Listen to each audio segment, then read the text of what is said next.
Hello students, कैसे हैं आप सब। आई होप कि अच्छे होंगे। आज हम लोग पढ़ने वाले हैं मेकाविटी द मिस्ट्री कैट, जो कि लिखा गया है टी.एस. इलियट, जिनका फुल नेम था थॉमस स्ट्रेंज इलियट। इस चैप्टर का नोटेबल पॉइंट, किसी भी समरी को लिखने के लिए उसका जो मेन थीम होता है उसका नोटेबल पॉइंट होता है। बिना उसके नोटेबल पॉइंट के हम समरी को नहीं लिख सकते हैं ठीक ढंग से, सुचारू ढंग से। तो पहला पॉइंट देखिएगा, Macavity the mystery cat is so remarkable poem that is composed by T S. Elliot.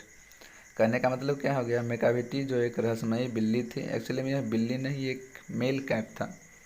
बहुत ही उल्लेखनीय कविता है। दैट इज कंपोज्ड, जो कि कंपोज किया गया है किनके द्वारा, संग्रहित किया गया है, रचित किया गया है किनके द्वारा, टी.एस. इलियट के द्वारा।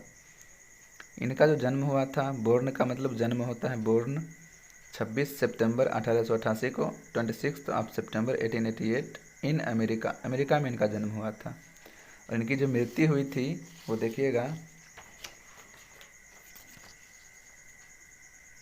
इनकी जो मृत्यु हुई थी आपका 4 जनवरी 1965 को इंग्लैंड में हुआ था। 4 जनवरी 1965 इन इंग्लैंड।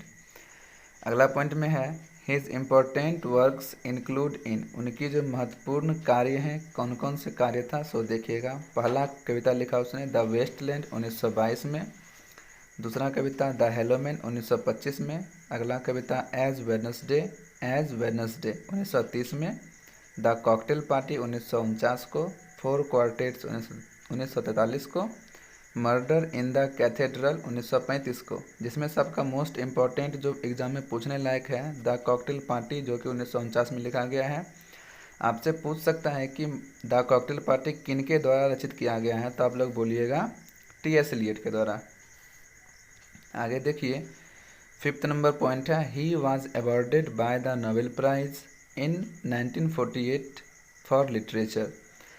उनको नोबेल प्राइज़ मिला था। अवॉर्डेड का मतलब उन्हें अवार्ड दिया गया इन 1948 फॉर लिटरेचर। उनको साहित्य के क्षेत्र में, लिटरेचर के क्षेत्र में नोबेल प्राइज़ मिला 1948 ईस्वी को।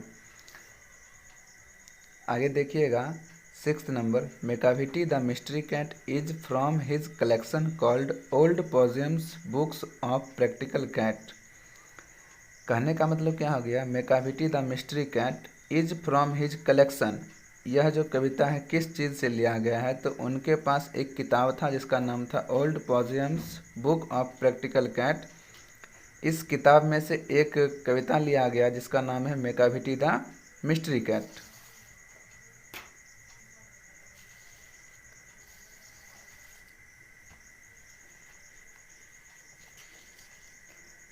आगे देखिएगा, 7 नंबर पॉइंट है, Macavity the mystery cat was known as different types of names.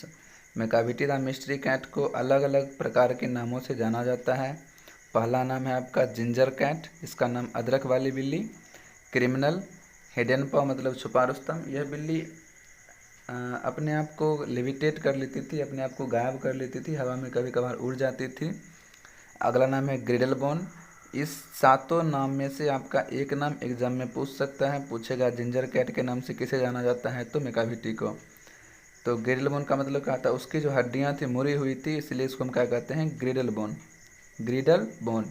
Mastermind भी कहते हैं, मंगोजेरी भी कहते हैं, नेपोलियन ऑफ क्राइम भी कहते हैं। ये था आपका मेकाविटी द मिस्ट्री कैट का नोटेबल पॉइंट। अगले क्लास में मेकाविटी के पार्ट 2 में हम लोग जानेंगे मेकाविटी का summary of Macavity the mystery cat. तो इसका जब आप पार्ट 2 देखिएगा तो लिंक नीचे में दिया हुआ रहेगा, देख लीजिएगा।